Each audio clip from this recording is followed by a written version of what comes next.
जूझ रहा है। उसने ये बोला है कि जीतगढ़ के लिए फंड होगा तो सबसे पहले मैं दूंगा। और उसने सुबह सुबह फोन आ लिया उसका कि पंडित जी है वो कि करतार जी मुझे प्लीज मैं सबसे पहले फंड करना चाहता हूँ। आज सुबह फोन आ गया। हमारे फौजियों में इतना जोश है जीतगढ़ के प्रति। ये जीतगढ़ तिगाम का नहीं है, ये 84 का जीतगढ़। ये हरियाणा में पहला गांव है, पहला एरिया है जिसमें इतने शहीद 57 आदमियों के नाम लिखे हुए आज की डेट में तिगाम एरिया से। यहाँ पर शहीद परिवार भी आए, मनोज भाटी के पिताजी है, कौराली से देवेंद्र के भाई है और फरीदपुर से है शहीद परिवार में।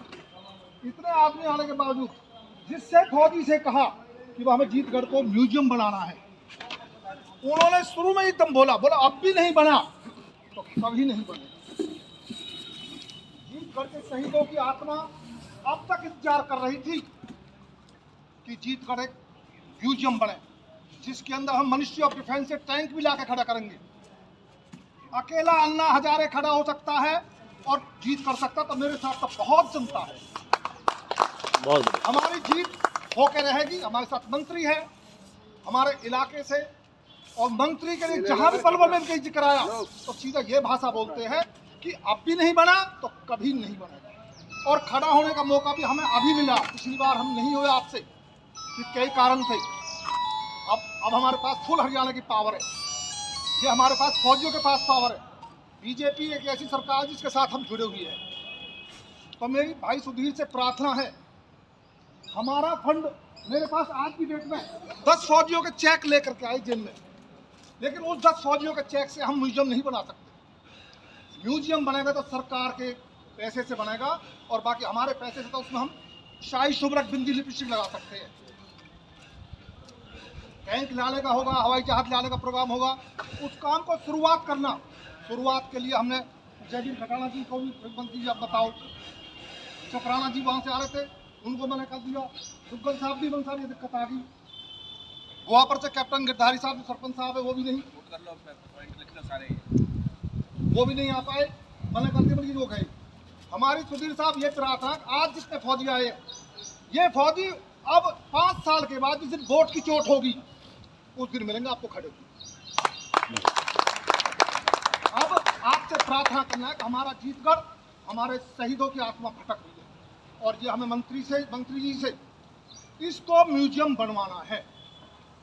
इसमें यदि एक भी पैसा की हेराफेरी हो जाए, पंचायत के मामले में हो सकता है और किसी मामले में हो सकता है, कोई सरपंच बन जाए, कुछ हो सकता है, जेई कोई कुछ तो कुछ करते।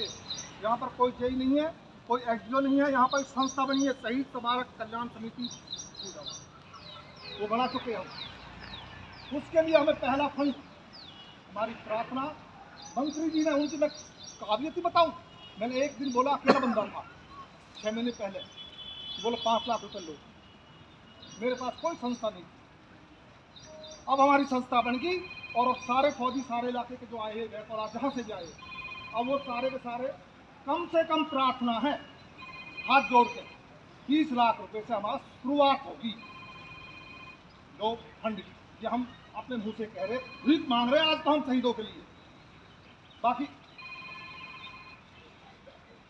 हाँ धर्मसिंह जी अंदर बैठे, आ जाओ। हमारे और 6.5 हजार फौजी है फरीदाबाद के अंदर। अकेले तिगाम विधानसभा में 2300 से 2400 के बीच में है आज की डेट में, अकेले विधानसभा तिगाम क्षेत्र में। हमारे पास सोल्जर बोर्ड के हेड क्लर्क साहब भी बैठे हैं, उनको मालूम भी इस बात का कितने आदमी तिगाम विधानसभा में है। तो हम जो जा रहे हैं, हम ये समझ रहे हैं कि हम मंत्री जी से बात कर रहे हैं फिलहाल, और जो आप कह दोगे ये आपसे कुछ लेकर जाएंगे इसके बदले में। और दूसरा, अभी सलाह करके हम 16 दिसंबर विजय दिवस मनाया जाता है, 16 दिसंबर को हम एक फौजी फंक्शन करेंगे जो मंत्री जी के नेतृत्व में होगा। उसमें मंत्री जी का सहयोग भी होगा, उसको मनाएंगे भी तिगाम में जीतगढ़ के पास। उससे पहले उस पैसे को हम ये दिखाएंगे कि मुंह से बोल रहा नहीं बोल रहा, जो फंड आपको नापे दिया इससे में ज्यादा किसने। बाकी हमारे खानदार साहब बैठे फौजी है, इधर खानदार साहब बैठे बहुत, ये हमारे विंग कमांडर साहब, इनके दोनों बेटा बहु विंग कमांडर है अपने हरसरुख साहब, इन्होंने खुद रात को फोन किया कि करतार मेरा चेक में लेकर आ रहा हूँ। मैं बोला रुको, हमारे चेक से काम नहीं होगा, क्योंकि हमारे चेक से ये काम हो सकता है। हम जो भी कुछ चलना आना जाना वो तो कर लेंगे, हम अपने खर्चा को आप तो कर लेंगे कुछ।